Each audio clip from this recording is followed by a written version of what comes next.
are listening to the Balancing Act podcast. Here's your hosts, Jamie Wonko and Joe Vitale. Hey, and we are officially recording. Hello, and welcome back to the Balancing Act podcast.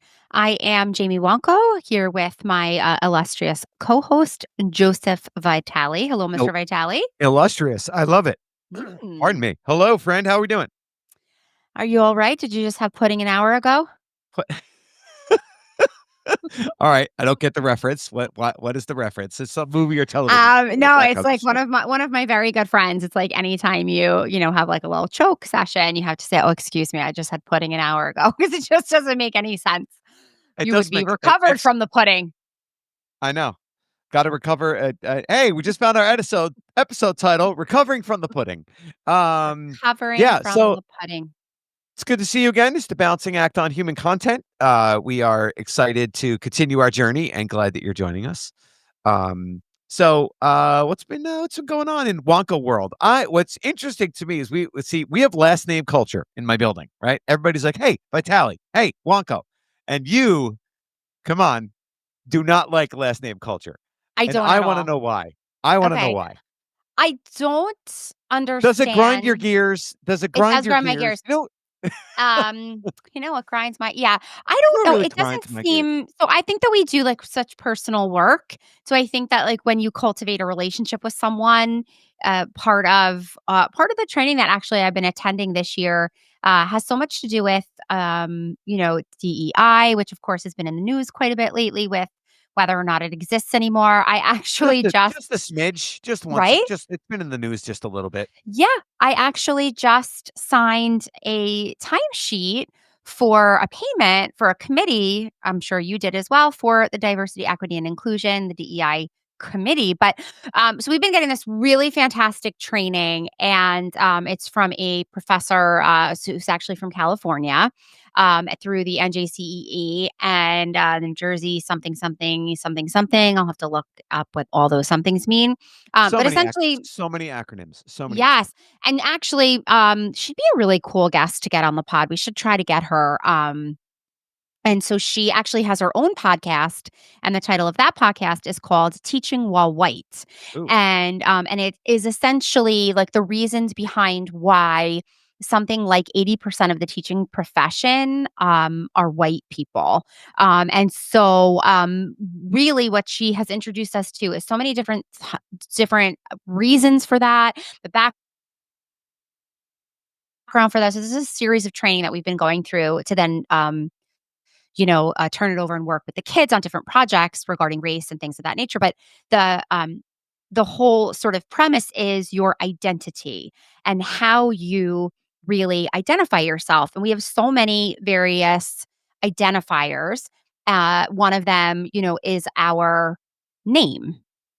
So, it's almost, I would liken it to if one of my own children, I have 3 kids, you have 2 kids. Like if one of my kids came home and was like, "Hey, Jamie, what's up? How was your day?" So you have these identities, and what you're called is different, based on who you're speaking to and where you are. So once I feel like I've developed a bit of like a relationship with someone, or we know a little bit about each other. Now I've been, in our building for 2.5 years, and I just feel like, "Wonko, hey Wonko, hey Wonko, Wonko."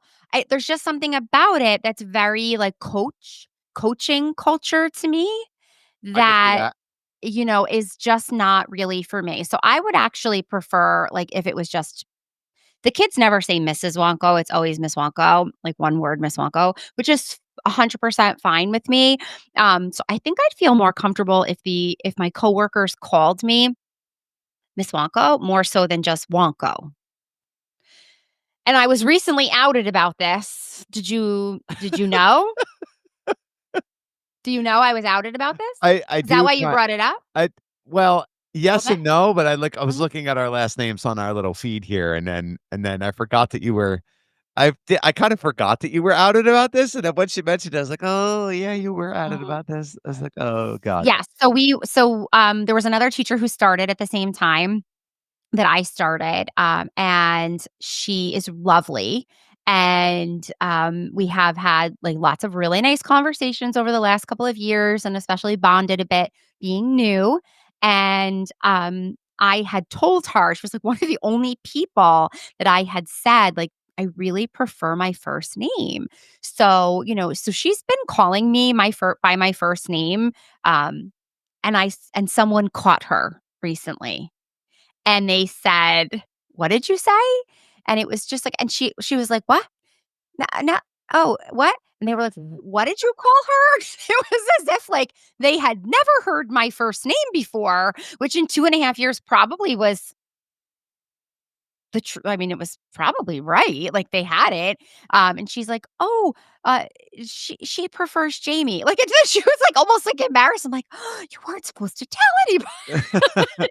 Well, because you're literally like, it's weird because I never really thought about it until you actually mentioned it to me, and I was like, "Wait a minute, uh, wait, yeah," because I also come from another building, and it was not like that. Mhm, mhm, And then all of a sudden, you just kinda, like, folded in, and I again, never really thought about it, mhm. didn't put 2 and 2 together, and then all of a sudden,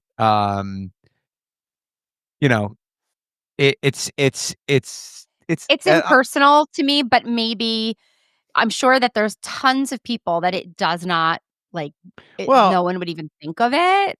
yeah, and you also, like, you talked about, like, the coach mentality and having worked in environments where everybody's like, "Hey, coach, what's up, coach? How you doing, coach? What's going on, coach? Hey, coach. Hey, coach." Yes, and in I'm like, case we're not fully some of you understanding, like some of there you are some of you are not coaches anymore. Not that you like, I it get doesn't that. even matter. You're not actually coaching right now. You're teaching English. So I don't know why you're calling someone "Hey coach." But I think for me personally, it sort of harkens a boys club culture that I don't appreciate. And as much as I can joke and laugh and take a joke and be part of one and not, I'm not like the first person running to HR by by any means, but there's just something about it that just doesn't. I don't know if I feel like it's a little bit demeaning. There's just something to I just don't like it. It's kind of one of those things where it's like, Yeah, I don't like it. But also I don't love my marriage name, so like that's also part of it. Which is really it's very true that if the I guess if I wanted my children to have the same last name as me, so got it. that was very important to me, so I'm sure that people could say like, "Oh, you could have just kept your maiden name and that would have been fine." But I'm, somewhat old-fashioned about that, but I do think that, like, I had a lot of pride about being who I was for a really long time, and I finished my master's degree exactly 3 weeks before I got married. Really? And so everything that I did, it was like Jamie Mesia, Mesia, Mesia, Mesia, and I had so much pride and self really worth, like, tied into my name that giving up my name, I wanted to because I know, the traditionalist in me, who got married in the Catholic Church and wanted to do all of those things. Now I blink and I'll be married for 20 years. I genuinely thought it would be something that would it would not affect me or that I wouldn't think of it, and it's not true, it does. I Wow. still I spent 25 years as Jamie Mesia, and now 20 as Jamie Wanko, but, yeah, so I guess it's a me problem. I don't know, we're gonna have to reach out and, have somebody try to solve me, therapize that. No, I thought it was really funny because you're like, "I had the last person to, like, run to HR and do all those things." Like, you might be the cause of people running to HR How with some of dare you, the sir? How dare you? First of all, how dare you? Yeah, No, of course not. I know. But, you definitely are one to be able to take a joke and fit right in and roll with the punches, which, Yeah, it's like, just call me Jamie. yeah. Yeah. So anyway, so this one lovely teacher kind of said it and outed me, and then some of the other people were like, "What? What is it?" You know, it's like I Yeah. didn't say like, "Call me armchair." Like it was like that's my God given name, thank you. But Call yeah, me laser. but it's fine. So now, I go back and forth, and I hear, so now a couple people are like, "Oh, hi, Jamie. It's funny. Hello, Nice. Jamie," and I'm like, hi, and it's like, I know your first name. I'm just not gonna, I'm going along with the culture of it too. I get it, and it's fine. And but yeah, for sure, and you're Joseph, Joe, but like people don't call you that at work ever. No, no, It's no. always Vitali. Yep. Yeah. Yeah. So, and I worked with you in another building, and people never called you that. No, Yeah. no. So It's it is again, it's like, interesting. and You've I never rebranded. really, I'm rebranded. I never really, put. It's funny too because like my son, for some reason, like he was playing, little league baseball, and it's we pronounce it Vitali, and one coach said Vital, and like he became Joe Vital, like only on the baseball field. That's the only place. Joe Vital. Hey, it's Yes, Vital. yes. Vital, you got Yeah. to go to first. Vital, right field. And it's like, what? Who's this? Who's that kid? Um, and then one of the greatest things happened ever. He's a freshman on the baseball team, and my son, is good kid, hard worker. We call him a locker room guy. Be supportive, like, and do your best to be on the team. By no means a superstar athlete, but wants to be out there, wants to be part of a team. So, he was playing on the JV squad, and it's just so funny. We're playing on the JV squad, and they're playing on the varsity field. And then all the varsity guys are like, not in the dugout. They're like next to the dugout because credit to the varsity coach who said, hey, you know what? JV is going to be on the varsity field today. I want all you guys to be there.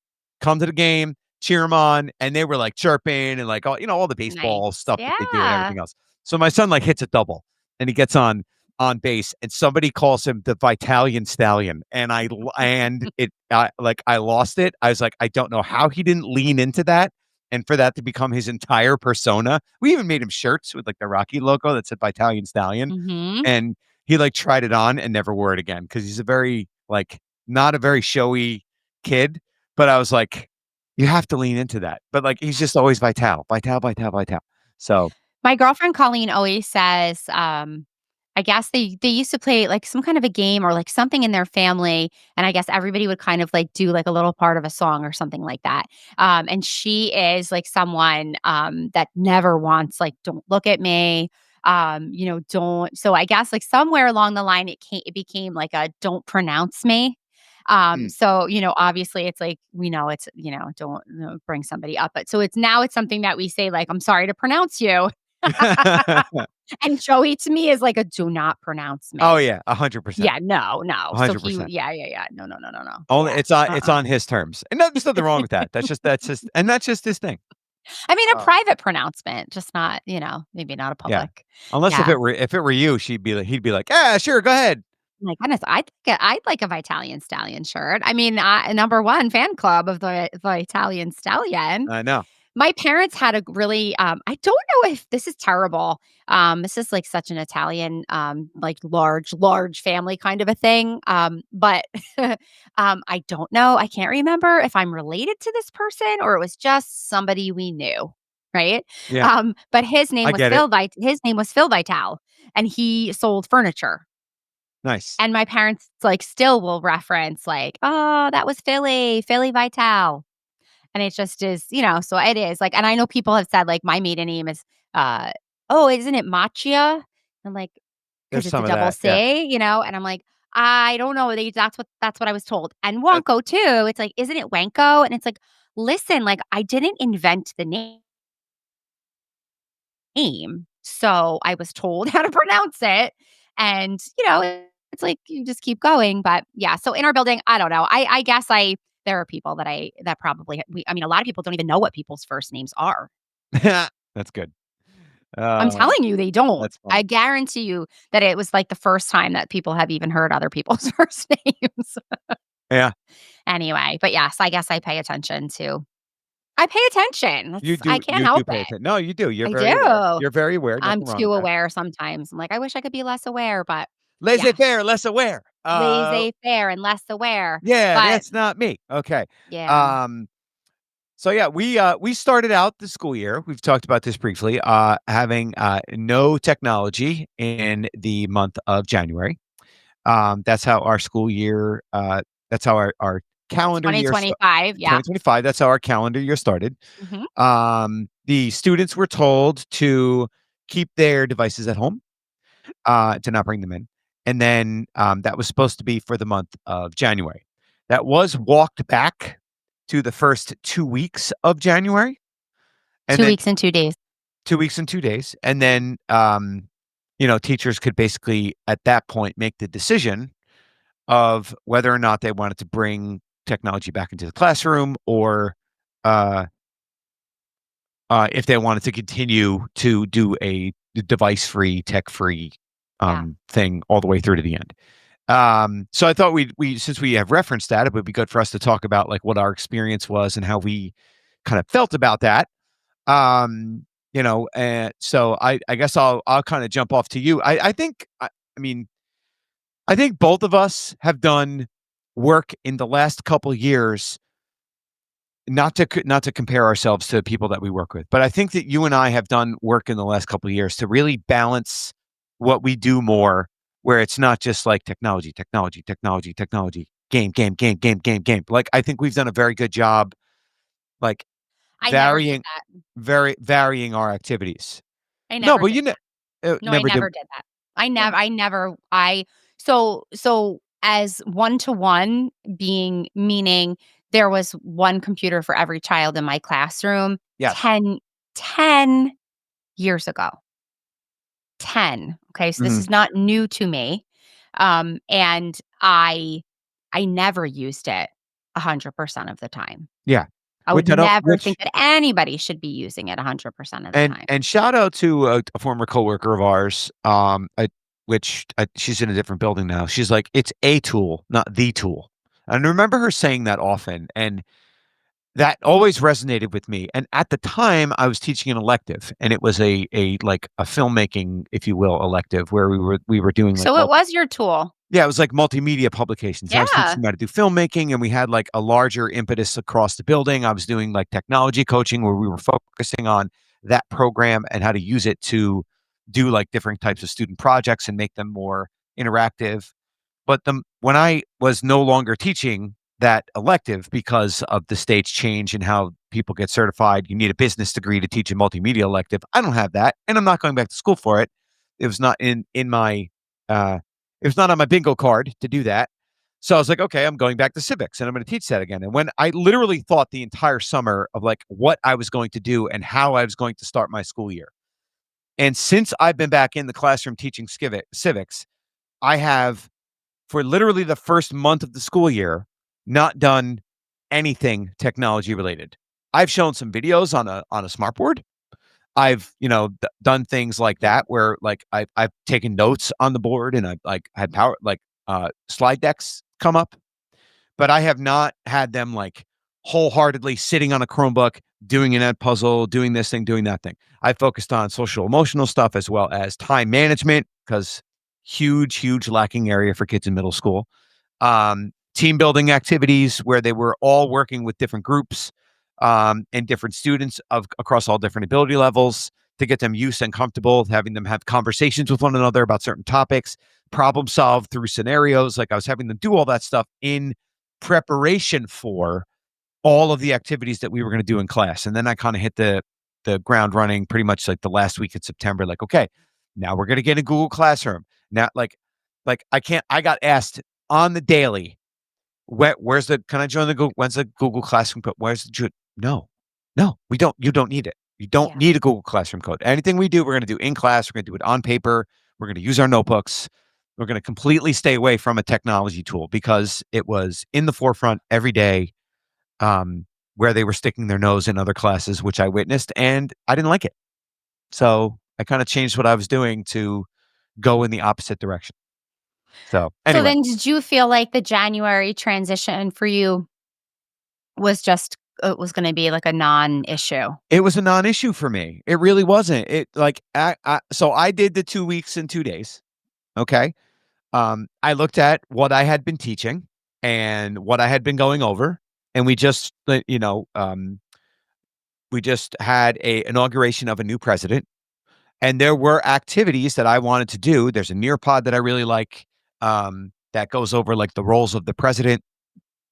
Excuse me, talks about his cabinet And I really like that. It's good. And I've edited it down and I've removed some activities and I've added some videos. And I'm like, all right, well, I'm going to do that because it's relevant and it's topical and it's timely and it speaks to the things that are happening in society right now. So, like, Chromebooks are coming back in. And then I immediately did like a little mini project. And now this week, we've shifted to um, we're doing stations where there's one piece of the station where they have to like use their Chromebook to do something, but the rest of it is all like one thing they did, and I took this from you, by the way. One of the stations is coloring about the executive branch. They're just like coloring the picture of the White House and a presidential seal, and I put like 4 questions on a piece of paper. Did you have a lot of white crayons for the coloring of the White House? I did not. They actually did some gray shading. It was actually very nice. But no, so we did like, okay, one of the stations is coloring, and what we Yeah. did was we gave them some questions to talk about, and they were like, "Hey, if you were president, what would you fix? If you were going to choose a cabinet, who would you pick?" Yeah. And I Isn't it crazy that you and this was today. Yeah. We did this today. I wholeheartedly, my favorite station was Was sitting coloring. with those kids at the coloring station and Heck having yeah. that conversation Yeah. and saying to and having them talk about like, oh yeah, like one kid brought up like, oh yeah, gun control. Like, and then we talked about like, okay, well, if you want to fix gun control, you're gonna make some people angry. Why would people want to be upset? Well, it's a violation of the Second Amendment and like people in the South because they like that's like gun culture. We've talked about that like Mhm. because we were in the Mhm. Northeast. And it was just a very like there's just been some very good conversations. Like, what's the toughest part of the job? And a lot of them said like not being able to like be alone. Like, I can't just go to the pizza shop and get a slice of Right. pizza. Like, you Yeah. got to have somebody follow you around. So we had Sure. some really good, fun, structured discussions Mhm. about the executive branch. So I didn't like I didn't lose an activity, right? But like for me, it wasn't like it wasn't a big deal. Um, that's just my take on it. Like it just was like, okay, well, this is a Tuesday for me. It's not like it you know, I had to do some things out of order, like, okay, whoop-de-doo, but I still am now returning, but like it's like, okay, Monday we did an ed puzzle, which introduced what we're going to talk about in the stations, and then today and tomorrow stations, and then we're doing an infographic where we're going to look at this big graphic and we're going to like label things and talk about executive orders. Like it's like hands-on stuff. Like it can't just be the same thing all the time. Right. Um, I mean, I think so. I think that I keep getting these ads for T-shirts that say like, if there's no data, it's just an opinion. And I'm not really a numbers person, but what I would be very curious about after having such a bold stroke like we did, so I want to know how many people made it the entire month, how many people did the 2 weeks and 2 days, how many people noticed any kind of marked improvement in children's attention span or ability to attend to a task. Without any of that information or without any of that being measured, we don't really have any idea. So I did the two. I've spoken about this. I teach a section of sixth grade language arts and 4 sections of eighth grade world history. you busy. So yeah. Yeah. So my language arts class is still not on tech. So we have not used the computer at all. I still have not reintroduced the computers with them at all. Not one of them has asked me if we are going to use the computers. I just think at this point they've assumed like we're never using them again. I don't know. I will, but we're right in the middle of a beautiful novel studies with 2 different novels. And there is enough stuff for us to do from now until 3 years from now, as far as reading comprehension and all things concerned, writing, reading, all of it, that I could probably never use the computer again. What is different for me with my curriculum in regards to my social studies classes is the stuff, right? So the idea of having access to more and different and varied tools. Now I could, and I did for a couple of weeks for certain things, photocopy and photocopy and photocopy. But Mhm. to me, if I'm using a piece of paper, right? We're going to go back to that old, is it really an enhancement or is it a replacement? What are we doing with these types of tools? And there are just certain experiences that I want my students to have that the technology affords them, that you are not going to get the same experience from a worksheet or a workbook. Um, and even if it's in a conversation, we can still do that and have the computers be presence in the classroom. So I've tried it both ways. If someone wanted to buy me like a bunch of novels for my world history class and told me like to give it another month, I certainly would. I think that the kids are far more conversational than people give them credit for. Agreed. But I think that just like you said, it's like, sometimes you do have to have in small groups and sometimes you do need to have like, an environment where you can, foster those types of conversations.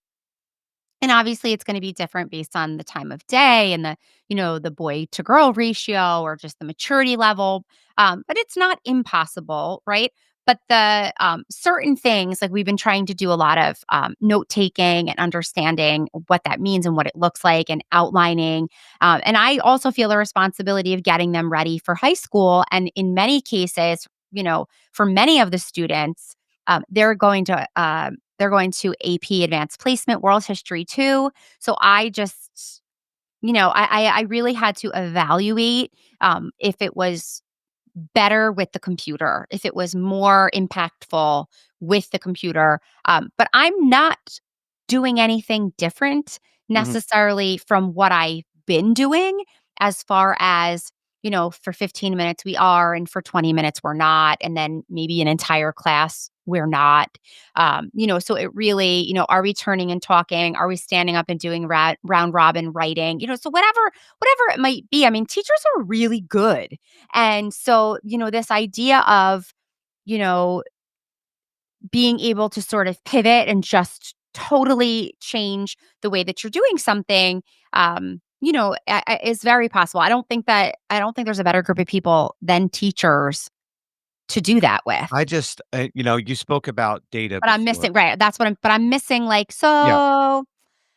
so it's like you give an assignment to a class and you collect, whether it is, some sort of formative or summative, whatever it is, the assessment. How do you know how it went if you don't have a measure Yeah. for what just Well, and did? and I try to observe and listen, right? And I don't want to be critical of people in our profession, but like one of the things that I had a conversation with our boss about like, oh, we're gonna pull technology away, we're gonna do what I'm like, okay, but like I don't want it to seem disingenuous, but is it really gonna move the needle if we don't do this the right way? If we don't discuss What's the afterwards? needle?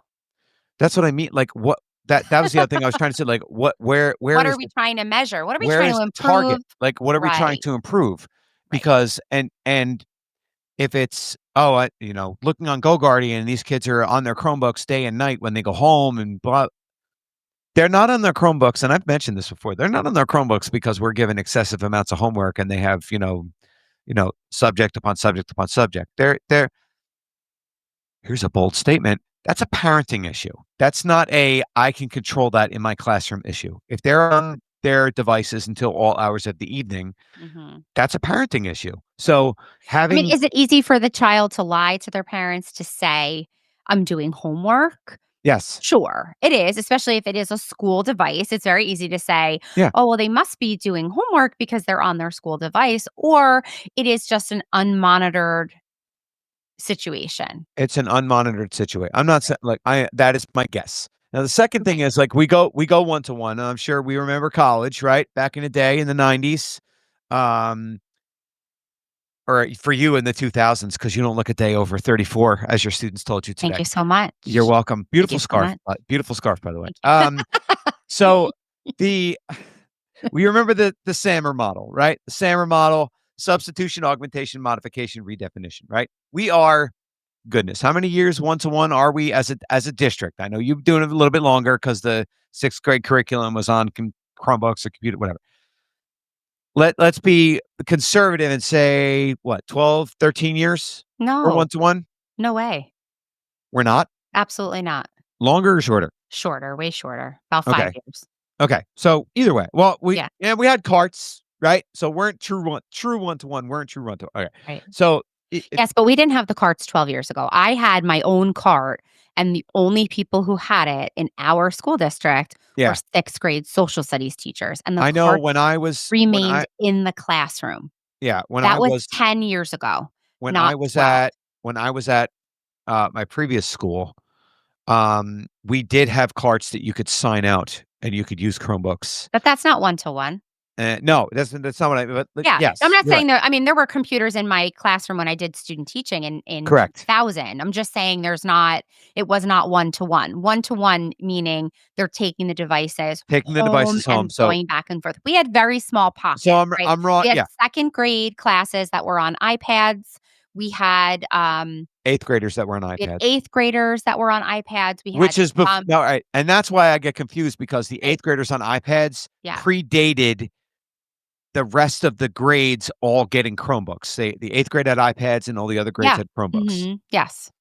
Okay. Yes, but it was not, 'cause we were the first, so, to truly be one-to-one, we were the first school in the district to be one-to-one, and that was so let's just do a marker of time of we'll say 5 years. Sure. Okay, Either way. yeah, Okay. mhm. If it's 5 years, um, like we are not like we're still on like maybe we're just about dipping our toe into the augmentation portion of the SAMR model. We're not redefining anything. We're not doing anything differently because the teacher doesn't have that ability. Like we would love to be able to dive in and go deeper and do that stuff, but we're not able to because we're not deep enough in an ecosystem and have the right programs in order for us to do those things. So, what do people wind up relying on to do things in their classes?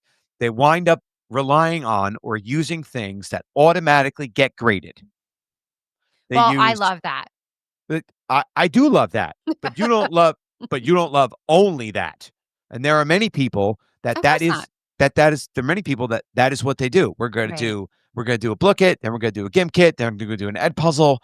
And it's like, where in that are you interacting with anyone? Right. Where But that's the other part of it is that you're saying there are a lot of people. Is it a lot of people? Is it the minority? Is it 3 people? How many people? yeah. I don't I the really only way to I'm serious. It's like, nobody really knows what I do in my classroom on a day-to-day basis, right? And I well, we don't know know. you do have a fart cabinet, which I is do. because God somebody bless it the was an fart. art cabinet, somebody put an F on it. Now it's a fart God cabinet. bless the fart cabinet. But no, I'm serious. It's like, you if right? Like nobody really knows unless you've had like an in-class support teacher that you've been with for an entire year, you don't really know what someone else is doing on a day-to-day.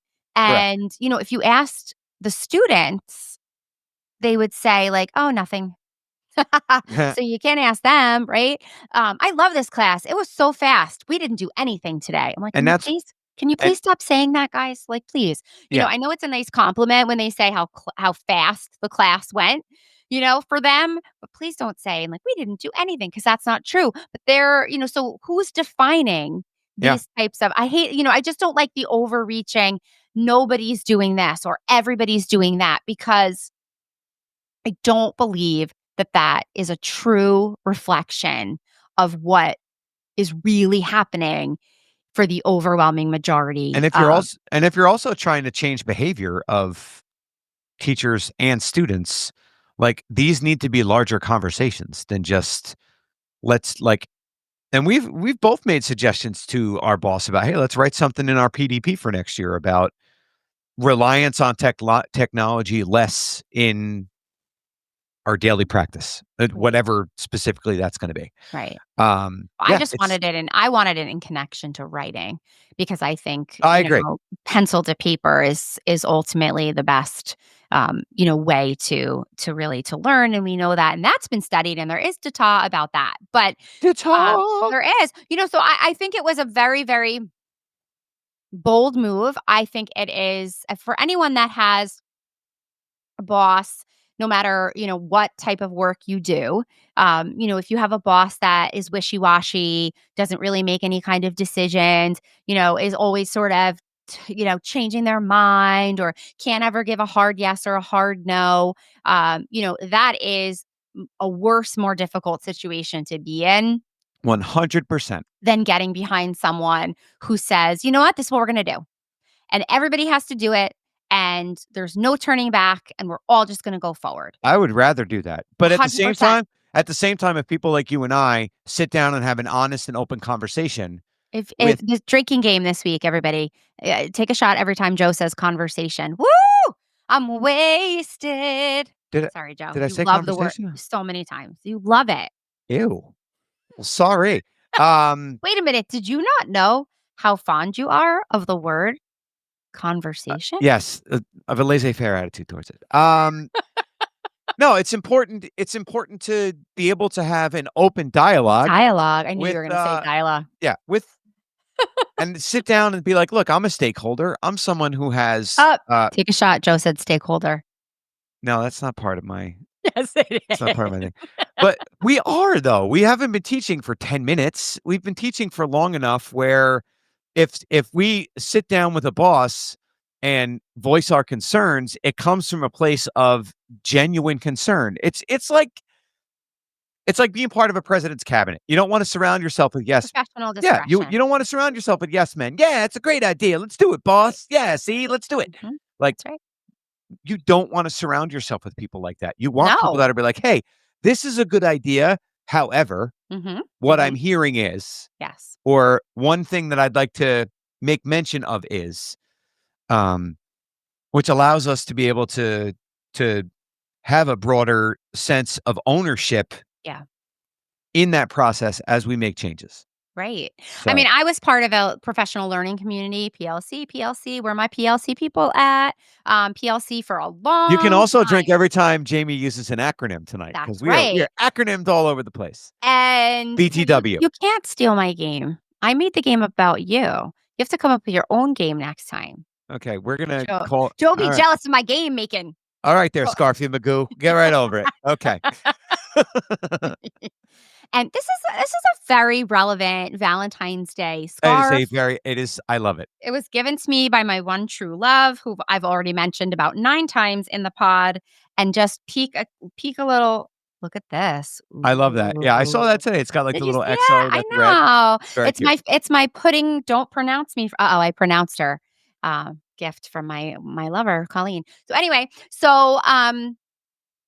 if you have this professional learning community, so to me, it would be perfect if we took a minute to we don't have PLCs in our current building, but the idea would be that if we really did have these groups, you could do it by department also to take and it doesn't have to be a survey, it doesn't have to be anything written down or formal, just kind of get the idea of, how did it work and how did it work, by subject area, was it different by grade level, was it different, you know, throughout the month or did it, how and I want to know how many people went the entire time, how many people did the 2.5 weeks, and then of course what did they think that it was the step in the right direction?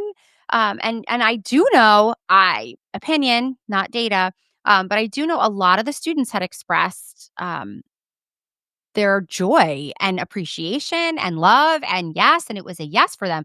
They were very happy Yeah. not to have the computers. So it's one of those things where we can I don't know, do you think we'll ever find out any more about it or will that just be one of those floating out there in the no I don't know. say? Yeah, I don't know. Yeah. But I'm glad you brought up the idea of the students because I think that that is an important aspect of this. That like we got to have that conversation with them to be like, well, what did you think of all this? Shot, shot, shot, shot, shot, shot. Sorry. True. No, we have to. No, you have to ask. No, you said the word again. No, I know, but we have to. We have to Are talk you to them upset, about. Mr. Vitale? No, but Okay. it's an important point. We have to talk to them about it. Okay, If we're going to directly affect instruction and we're going to make it better for students, of we course. need to know what they think about it. Absolutely. And then at the And same time, we know it's not going anywhere really. So, I mean, because fundamentally they've poured, you just know a structure. What would that be? Structurally, they've poured so much money into the devices, people who fix the devices, the techs working with the devices that and taken so much money away from buying books and other Well, parts of curriculum. So it's sort of like your and hands are tied. infrastructure alone between Yes. wiring and modem updates and all that stuff. Fiber Yes. optic cables and shared Yes. agreements with the town, like all Yes. those things are done Yes. in an effort to make sure that our schools are able to be, 21st century future ready schools. Yeah. So what's one program on the computer? So what's one program in your classroom that you could like never live without, and what's one program that you could toss out and not think about again? Um, I think it's always been my go-to is Nearpod, just because it Oh, has yes. such a breadth of, uh, activities that you can do a bunch of stuff with it. Yeah. Um, and the one that I would throw out right now, controversial take, would probably be GimKit, because it's overused in a lot of classes, because when I listen to the students and they're like, "Okay, we're gonna play GimKit today." I did it once this year, once. It was a half day, it's before break, we were doing a trivia game. I was like, "Let's put all the trivia questions in GimKit, I'll let you guys play." So we're doing a thing, and, we get done a little bit early. So they wanna play, like, this other mode, and it's like you do, like, you answer questions, and you get, like, an amount of time to, like, jump around, like, Super Mario Brothers style, and, like, jump over obstacles. And I kinda misconstrued what they were saying, and I gave them, like, oh, they want 10,000 health or whatever it was. So they answer 1 question, and then I watched them just jumping around for, like, 3, 4 minutes. And I'm like, "Yeah, we're immediately ending this." I was like, "I'm lowering your whatever." So I lowered it to, like, 100 instead of 10,000. And you would have thought I killed a baby, because they all were like, it's whatever, but that's not." The objective here is to go through the trivia questions, not to jump around in the game. But they get to the point where they play these games where they wanna do as little actual work as Work, possible, and right? then do the other walk around, interact with other people, play Among Us. That's right. No. I No. know it has its advantages, I get it, but it's rote memorization. Yeah. It's the same thing Yeah. that we've been doing time after time. What about you? What would you Yeah. keep? What would you throw away? I also And by love the way, I also I'm sorry. Yeah. I do love GimKit. I think it's a great tool. I think it's wonderful. I think the interface is good. I think that the stuff that they have for it is great. Uh, Yeah, and who doesn't love something the kids love? The only time we ever have GimKit in my room is if the kids, and this happens a bit, when the students are in charge of making something for the rest yes. of the class. They love that, but I'll usually limit it to only one group, and then I say like, oh, 5 minutes because I can't really handle it any longer than that because of exactly what you said. There is just it's a game, and games are fun, but it's just not, yeah, so no shade, to GimKit. It's sort of the gamification of school, that has gone the pendulum swings. When I was a new teacher, they would always say, "And the pendulum swings, and the pendulum swings," and that is for sure, like, one of the ones where I'm like, "Can somebody on the other side push that back?" Because Yeah. it's gotten a bit too far. I love, like, all of the constant updates to Google Classroom. I really like using Google Oh, yeah. Classroom. I I didn't love the if we were going that route, then yes. Yes. I kinda Um, thought of, like, an external program outside oh, of sure. Google Workspace, But but, like, all the Google way Workspace that we stuff. organize everything, I love, like, even their recent integration of the, YouTube videos add questions. I just like the way that that's all set up, and I love how they're always keeping up, and adding things and updating, and I really always look to as sort of it's my guiding light for sure, and, get rid of yeah. Oh my goodness. What's the one where the music's like, dun, da, dun, da, da. Kahoot. Kahoot. Yeah, bye. Overused. It's it was fun in the very beginning. I was like, "Wow, this is cool. Let's do this. Yeah, we'll do some stuff." Yes, And then, like, yes, you see everybody using it, and then it's like, yes. "Well, these kids are gonna hate this after a while," and they Right. do. It's like, Yeah, "Okay, we're gonna do a GimKit." Ugh, yes. okay. You know what's one feature that I will never tire of? You can do this with anything, anywhere, anytime, but I love it the most for my textbook, being able to listen to the textbook. Oh, yeah. That's great. I love that so much. And I just realized as my new foray into being a language arts teacher is, I read to the kids, and I do believe that being read to and listening to someone who can, the cadence is on, the all of it is, is being read properly and when the right inflection and pronunciation of everything. But what is really nice as a teacher is being able to play a part of the book and just saving your saving Oh, your yeah. voice. So I guess, that part of so there are things that I think save teachers, and anything regarding technology that saves teachers time, I think you and I can both agree is for us. Yep. Right? Work smarter, not harder. And God knows teachers are the hardest working people of all. So in our, couple of weeks, what I did notice was it was certain spaces creating unnecessary work for me that Yes. wasn't being impactful enough on the children, that it was inconveniencing me unnecessarily. Agreed. Yeah. Okay. So Yeah. That's something we didn't even talk about. That might be a conversation for another time. Absolutely. and last shot of the night, be careful. Tip your Uber driver. Yes. Make sure. We got to get, what we should do? Actually, I have a friend of mine who's got one of those like blood alcohol meter level things. We should do that and then get somebody to do a breathalyzer. No. Yeah. Oh my goodness. I mean, a shot of ice cream, a shot of whipped cream, whatever, Whoa. Okay. So yeah, we again, we appreciate you guys joining us today. Jamie, I appreciate you. Joe, I appreciate this Or should I call conversation. you Wonko? Wonko, I appreciate you. Yeah. Wonko. No, please. You and your last name. But no, we appreciate you. This is once again the Balancing Act on Human Content, and we will be back with another episode next week. Thanks a lot for joining us. Bye.